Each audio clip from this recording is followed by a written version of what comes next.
Antes de comenzar, te recuerdo que cada libro tiene su propia lista de reproducción con capítulos perfectamente ordenados. Que ruja el huracán. Rose Wilder Lane.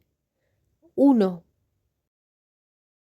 Niños aún, decía Senja en sus juegos que, cuando fueran mayores, se casarían. Y, en efecto, cuando fueron mayores, se casaron. Caroline nunca pudo salir del asombro que sentía al verse ella, tan modesta, tan tímida, dueña del corazón de un hombre como Charles, muchacho alegre y atrevido, cazador audaz, bailarín, violinista y luchador. Cuando se casaron quedaba poco terreno aprovechable en los alrededores de la colonia, pero más al poniente no había sido aún colonizado el territorio. Decíase que era allá fértil la tierra, plana y sin bosques que talar. Charles y Caroline decidieron emprender la peregrinación hacia el oeste. Era el padre de Charles hombre generoso. Tenía otros 6 vástagos menores. Bien podía permitirse la largueza de emancipar al primogénito de la obligación de trabajar para su progenitor hasta cumplir los 21 años. No contento con eso, le entregó por adelantado el tronco de caballos y la carreta que se hubiera ganado trabajando hasta la mayoría de edad. A Caroline la obsequiaron sus padres con un par de frazadas, 2 almohadas de plumón de ganso, amén de una olla, una sartén y una cazuela. Le dieron además un jamón, un queso, 2 panes de azúcar de arce y un tomo de los poemas de Tennyson, bellamente encuadernado en verde y gualda con grabados en acero.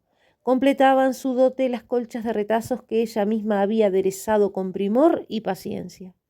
La dicha de aquellos días mágicos de viaje hacia el oeste por rutas desconocidas solo era igualada por la delicia de las veladas a la intemperie en torno a la fogata de un campamento. Tocaba entonces Charles su violín mientras pasían las bestias a la luz de la luna o las estrellas. Era sutil y perfumado el aire de la noche. El joven tocaba su himno favorito, poníase de pie para cantarlo al propio tiempo. El varonil timbre de su voz llevaba la letra desafiante y triunfadora sobre la extensión de la llanura, para repercutir en el eco de los bosques tupidos, no violados aún por la planta del hombre. Que ruja el huracán. Tras la tormenta la calma volverá, y entonces en la tierra prometida nuestra planta podremos asentar. Tocaba a su fin el estío cuando llegaron a las grandes pampas del oeste. Como primera medida, Charles consiguió oficio en las obras del ferrocarril. No era tan urgente encontrar de una vez la tierra que había sido de su heredad. Mejor sería buscarla con cuidado. Mientras tanto, Caroline debía permanecer en el campamento del ferrocarril. Necesitaban dinero. Caroline iba a ser madre. En medio de la inmensidad de la llanura, el campamento era un albergue reducido para los hombres que llevaban los rieles hacia el oeste. Componíanlo una casa para dormitorios, otra para cocina, más el comisariato de la compañía. La señora Baker y su hermana, encargadas de la cocina, eran un par de mujerotas rudas y vulgares, en cuya compañía no quiso Caroline permanecer. Charles le construyó una choza con bloques de césped en vez de ladrillos, y entre los dos extendieron sobre las paredes el toldo de la carreta a manera de techo. Bardas de paja de los pantanos mitigaban el calor del sol. En 2 días quedó terminada la vivienda, limpia y fresca, donde la joven esposa podía considerarse dueña y señora. Charles acarreaba materiales al nuevo campamento, a 30 kilómetros hacia el oeste. Su esposa tenía que quedarse sola una de cada 2 noches. Se oía el aullar de los lobos allá a lo lejos. Del comisariato de la empresa llegaba el ruido de las pisadas y las broncas voces de los hombres que bebían y jugaban. Armada de una pistola que le había dejado su marido, no sentía miedo, pero sí le entristecía su soledad. Ya en el mes de septiembre soplaban los vientos con hálito glacial. Las bandadas de aves que migraban hacia el sur poblaban todo el día el aire con sus gritos, bajo un cielo plomizo. Comenzaban a levantarse los campamentos porque no habría más trabajo hasta el año siguiente. Charles había ganado el dinero suficiente para comprar lo necesario en espera del invierno, a más de herramientas y semillas para la primavera. Había encontrado también la anhelada parcela. Con un destello de alegría en los ojos zarcos, le dio la buena nueva a su mujer. En la parcela había ya una excavación habitable, un granero construido de bloques de césped y como 20 hectáreas de terreno roturado. Todo ese trabajo se debía a otro colono que abandonó lo iniciado para regresar al este. ¿Te sentirías muy sola allí, Caroline?, preguntó Charles. Mira que no habrá otro ser humano en 50 kilómetros a la redonda. ¿Tú no tendrías que ausentarte? No, estaría contigo, pero siendo así, no me sentiré sola nunca. A medianoche, Charles se puso en camino hacia la dirección de tierras, distante como 50 kilómetros, a fin de solicitar la adjudicación antes de que alguien se le adelantara. Legalmente podía hacerlo, aun cuando no hubiese cumplido todavía los 20 años. Era cabeza de familia. La ley lo dispensaba de la mayoría de edad. Al atardecer del tercer día retornó cantando en su ruidoso carromato. Traía los papeles. De allí a 5 años serían propietarios de aquella tierra. Se acabó el trabajo en los campamentos. La gente inició el regreso al este, al país habitado, en carros, a caballo, a pie. Caroline y Charles, empacadas sus pertenencias, se dispusieron a continuar su marcha hacia el oeste. Cuando la señora de Baker supo que la pareja no regresaría a pasar el invierno en el este, se enojó muy de veras con Charles. Se le encaró con los brazos en jarras. ¡Qué locura en el estado en que está esta niña! ¿Quiere usted matarla? Aquel desplante asustó al joven por lo inesperado. No se le había pasado por la mente que fuera peligroso un alumbramiento. Se dispuso a abandonar sus proyectos y llevar a su esposa otra vez al seno de su familia. Caroline, en cambio, pensó en la heredad. Si unos advenedizos se apoderaban del predio durante su ausencia, podrían dar muerte a Charles cuando se presentara a reclamar lo suyo en la primavera. El caso no era raro, así fue que por toda respuesta dijo a la señora: «Adiós, señora de Baker». Ya en marcha, Charles propuso nuevamente a su esposa que se diesen la vuelta. Caroline se negó. «Es lo más natural del mundo tener hijos», decía.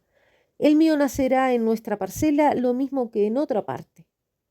Marcharon todo un día sin encontrar a nadie. Solo una vez divisaron a lo lejos un jinete, quizá un indio, quizá alguno de los numerosos forajidos blancos que tenían sus escondites hacia el oeste.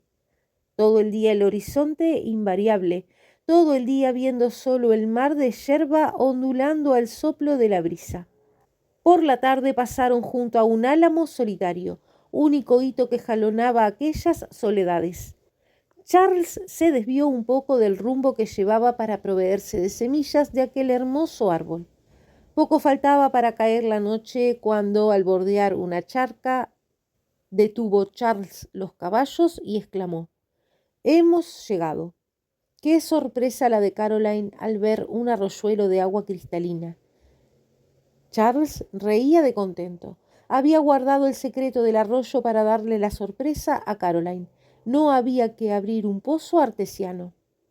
La puerta de la vivienda daba acceso a una pieza suficientemente espaciosa para almacenar todas las pertenencias de los nuevos colonos. El piso era de tierra muy bien apisonada. El cielo raso y parte de las paredes se hallaban cubiertos de lona. Componían el mobiliario un camastro, una mesa, un banco y una estufa de hierro. Charles se lo había comprado todo al antiguo propietario. El sol entraba a torrentes por la puerta que daba sobre el arroyo. Del otro lado, o sea, sobre la margen occidental, un poco más baja que la oriental, se divisaba la llanura sin otro límite que el confín del horizonte. Tenía la casa un ventanuco cubierto de papel engrasado. Por allí entraría la luz en los días invernales. No se podía soñar con nada más abrigado en invierno ni más fresco en verano. Y toda esta abundancia, el granero de césped, la parcela de riquísima tierra baldía, sin árboles, el arroyo y hasta un poco de aguasal donde crecía heno para los caballos y paja para quemar en la estufa, todo esto era suyo. 5 años de vivir allí y trabajar la tierra, y todo sería suyo. Todo se preparó muy bien antes que llegaran las ventiscas. Los caballos tenían su cuadra abrigada con suficiente heno y avena para alimentarlos hasta la primavera. Charles cortó toda la paja seca de los pantanos y la apiló en grandes haces al lado de la casa de labor. Llegó el invierno con sus copiosas nieves y sus vientos ululantes. Charles aprovechaba los días claros para salir con la escopeta. Volvía con provisión de carne y pieles. Caroline lavaba y fregaba, planchaba la ropa, amasaba y cocinaba. Cuando soplaban las tormentas del noroeste, lo más que podía hacer Charles era ir a la casa de labor. Había tendido una cuerda desde el extremo superior del senderillo de su casa hasta la puerta de la casa de labor para no perderse en medio de las ventiscas enceguecedoras. De 2 cajones hizo Charles una cunita. Cuidadosamente raspó las tablas con un trozo de vidrio de lámpara hasta dejarlas tan suaves como la palma de la mano. A la cabecera talló un nido con 2 pajaritos. La lámpara daba una luz alegre, mientras la estufa despedía con el calor el grato olor de la comida. Sacaba entonces Charles el violín del estuche y tocaba y cantaba marcando el compás con el pie. En febrero todo yacía en silencio bajo una gruesa capa de nieve. Caroline sentía acercarse el momento de la maternidad. Aunque era propicio el tiempo para la caza, Charles no se atrevía a dejar a su compañera sola, sino por cortos ratos. La quietud de aquella inmensidad de nieve, no violada por la huella de ningún ser humano, tocada apenas por los vientos y las arpas de los animales salvajes, era imponente y sobrecogedora por su impasibilidad. Trataba la joven de recordar lo que sabía sobre los alumbramientos, que no era mucho en verdad. Cuánto hubiera deseado tener entonces la compañía de su madre, pero ese anhelo lo ocultaba muy bien a su marido. Una tarde comenzó a sentir dolores. Aquel día había amasado. Acercó la sartén a la estufa para que se cociera pronto el pan.